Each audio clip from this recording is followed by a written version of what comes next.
Hello दोस्तों, आज हम लोग डीएलएड एंट्रेंस एग्ज़ाम का प्रिपरेशन करने वाले हैं गाइड से। तो हिंदी में वर्ण एवं ध्वनि चैप्टर को आज हम लोग कंप्लीट करने वाले हैं। तो चलिए वीडियो को स्टार्ट करते हैं। वर्ण किसे कहते हैं? वर्ण उस मूल ध्वनि को कहते हैं जिसके खंड या टुकड़ा नहीं किए जा सकते, जैसे अ, ह्रस्व ख हलंत होगा इसमें, क्योंकि ख का तो खंड किया जा सकता है, जैसे ख हलंत धन अ। देखिए जैसे कि ये ख है तो इसका खंड करेंगे तो ख हलंत प्लस अ, धन इसको बोला जाता है, और ख हलंत प्लस धन अ। तो इन दोनों से मिलकर ख बना है, तो इसका तो खंड किया जा सकता है ऐसे। तो यहाँ पे हलंत होगा, तो अ ह्रस्व ई, ख हलंत, ग हलंत, र हलंत इत्यादि ये सभी वर्ण हैं, क्योंकि इनके खंड नहीं किए जा सकते।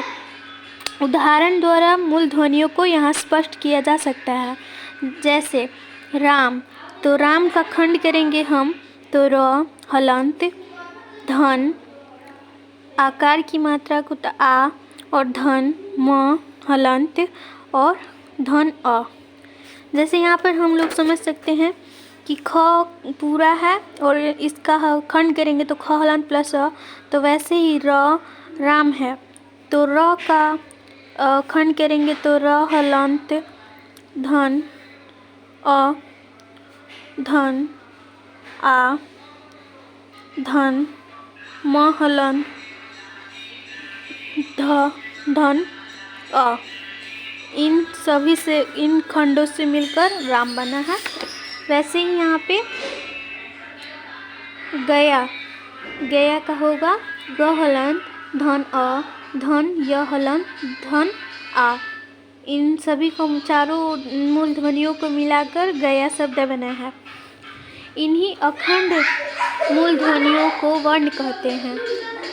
हर वर्ण की अपनी लिपि होती है। लिपि को वर्ण संकेत भी कहते हैं।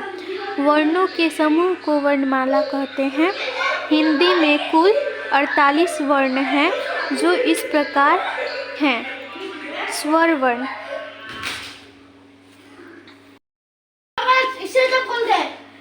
हिंदी में कुल 48 वर्ण हैं, जो इस प्रकार हैं।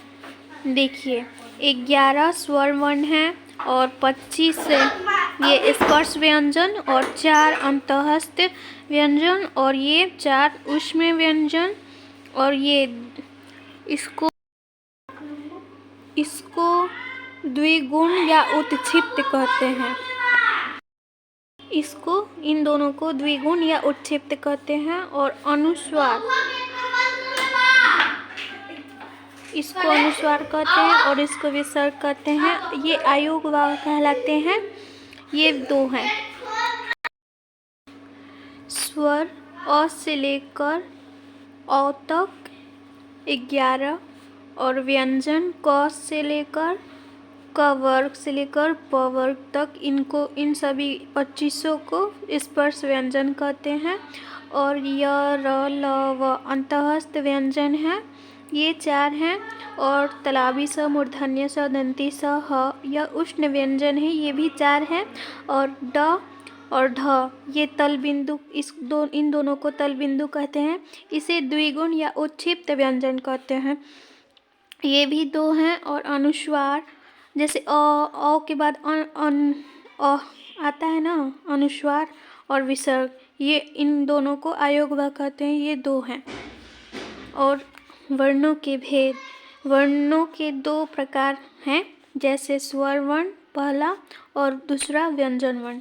स्वर वर्ण किसे कहते हैं? स्वर उन वर्णों को कहते हैं जिनका उच्चारण किसी दूसरे वर्ण की सहायता के बिना होता है। इसके उच्चारण में कंठ और तालु का उपयोग किया जाता है, जीभ ओठ का नहीं। ये 2 प्रकार के होते हैं, मूल स्वर और संयुक्त स्वर।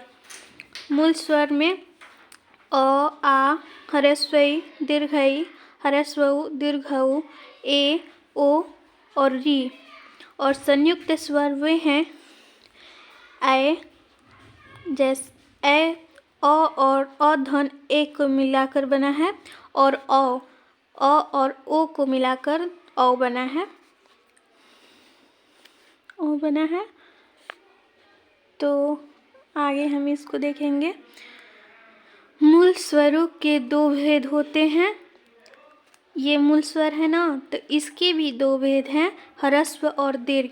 जैसे कि हम इसे ह्रस्व ही बोले और इसके दीर्घ ही बोले, तो ह्रस्व स्वरों को ह्रस्व स्वर ये अ, ह्रस्व ई, ह्रस्व उ, री के उच्चारणों में कम समय लगता है और दीर्घ स्वरों को उच्चारण में ज़्यादा समय लगता है, दुगना समय लगता है। जैसे आ, अ, आ, इसमें दुगना समय लगा ना, और ह्रस्व ई, दीर्घ ई, इसमें ज़्यादा दुगना समय लगा।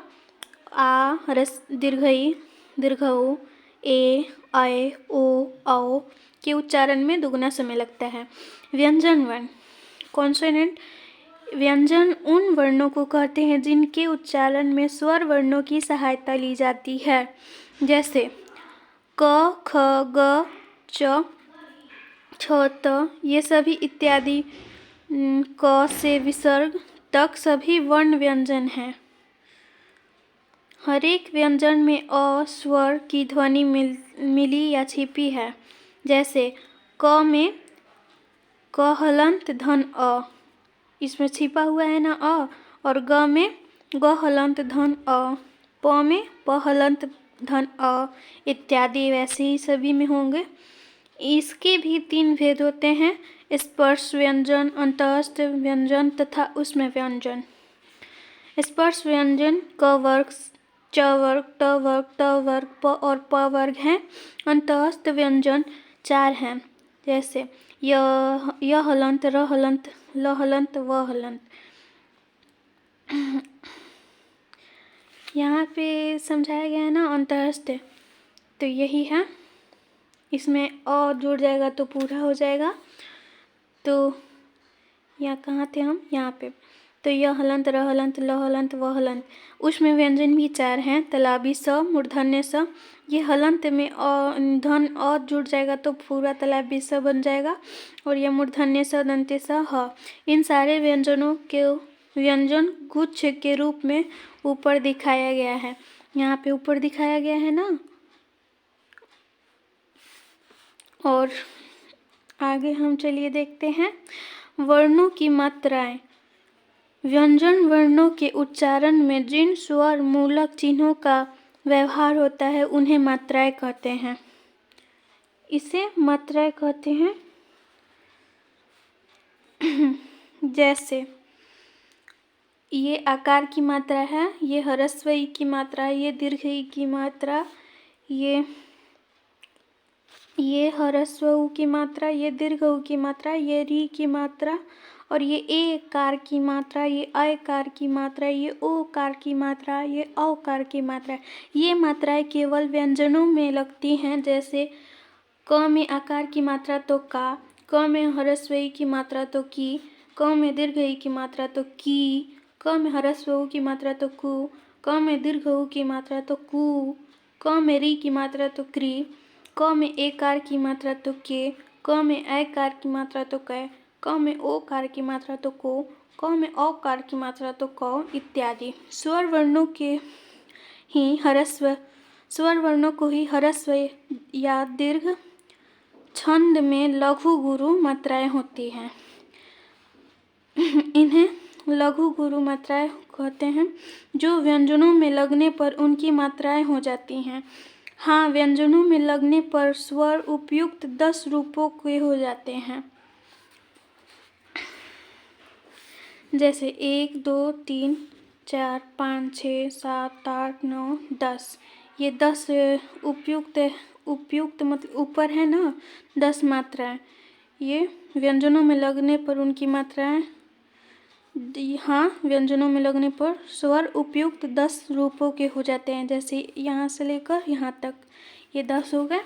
चलिए आगे देखते हैं। अनुस्वार और विसर्ग, ये दोनों व्यंजन हैं क्योंकि इनके उच्चारण में स्वर वर्ण मिला रहता है, क्योंकि इनके उच्चारण में स्वर वर्ण मिला रहता है। जैसे अ धन अनुस्वार तो अन, और अ मिला होता है अ धन विसर्ग